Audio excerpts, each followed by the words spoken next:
Hello, I'm Kevin Watler, and this is your CMR Daily Buzz. 16 Cuban nationals who arrived in Belize by a mistake after fleeing the Cayman Islands have been ordered to be sent back to Cuba. According to Breaking Belize News, the magistrate's court granted a removal order for the migrants to be sent back to their home country. The group of 14 men and 2 women claimed they were seeking asylum in the Cayman Islands and, when refused, left for Honduras but accidentally ended up in Belize when they drifted off course after experiencing bad weather and running out of gas. Officers responded to a robbery at a business on Finch Drive in West Bay. It was reported that about 8:30 p.m. Sunday night, a man entered the store, showed a firearm, and demanded cash from the worker inside. He then left the location on foot with the cash. No shots were fired and no one was injured during the robbery. Emergency services responded to a vehicle crash around 2 p.m. Tuesday on the Linford-Pearson Highway near downtown Reach, where a car hit a wall. Construction workers and other individuals in the area ran to help those in the vehicle following the collision, because at one point it looked like the car was going to catch on fire. 2 ambulances responded, but no word on the severity of injuries. Following a significant spike in gang-related violent crime, resulting in 4 deaths last weekend alone, the government of Turks and Caicos Islands has asked Cayman to deploy a helicopter from the RCIPS Air Operations Unit to provide them with overnight aerial surveillance of the most badly affected areas. According to a release from the Office of the Governor, the TCI government hopes the helicopter will act as a deterrent to any further escalation in violence and ultimately save lives. The Cayman Islands government has launched a WhatsApp channel, Cayman Gov, to provide news, information, and guidance on topics of national importance. Supporting the current administration's strategic policy objective to enhance effective government communication, the WhatsApp channel gives the public greater access to information.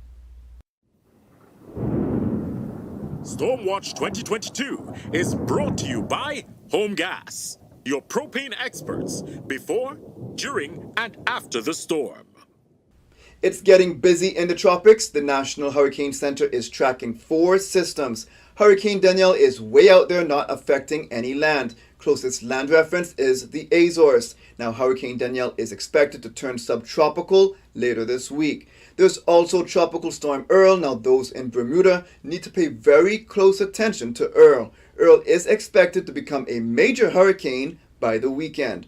The third system being monitored is an area of disturbed weather near the Cabo Verde Islands. Now, this system may develop into the next named storm in the next few days. We'll just keep our eyes on it and see what happens, but it does appear that it's moving more northwest, which is good news. That will keep it away from any land. However, the fourth system that is coming off of Africa in the same area has me a little bit more nervous. While that system is not expected to develop in the immediate future, it could very well change in the next few days. So we need to watch this system a lot closer and see what it does. We are in September, which is when the tropics get a lot more active, so be storm ready, Cayman. Now for your CMR weather update, it's brought to you by WG Charters. Sunrise at 6:11. Mostly sunny skies. The temperature rises to the high 80s, but with the high temperatures at 87 degrees Fahrenheit and the relative humidity is at 72% like the forecast calls for, the temperature will feel around 100 degrees Fahrenheit.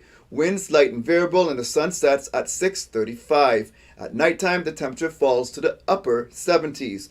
Looking forward, similar weather conditions are expected. Remember, it's summertime, so those hot days, warm nights with scattered showers are very typical for this time of year. CMR weather updates are brought to you by WG Charters. They offer private boat trips for a great price, so we encourage you to support them.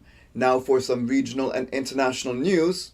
Jamaica's Commissioner of Police Major General Anthony Anderson says ticketing unruly motorists is not enough to curb lawlessness on the nation's roads. The top cop says law enforcers will now be looking at more stringent deterrents in the matter, including the revocation of licenses.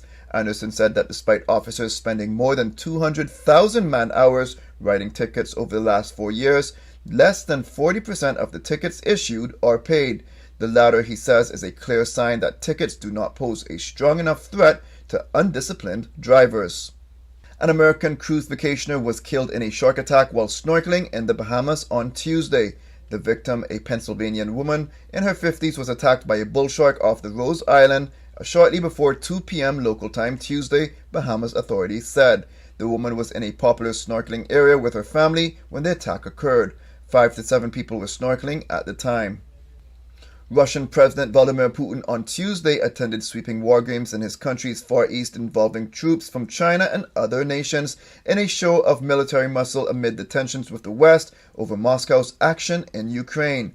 The week-long exercise that began Thursday is intended to showcase growing defense ties with Russia and China and also demonstrate that Moscow has enough troops and equipment for massive drills even while its forces are engaged in fighting in Ukraine. That's it for now on the Daily Buzz. Thank you for joining me. Please stay safe and God bless.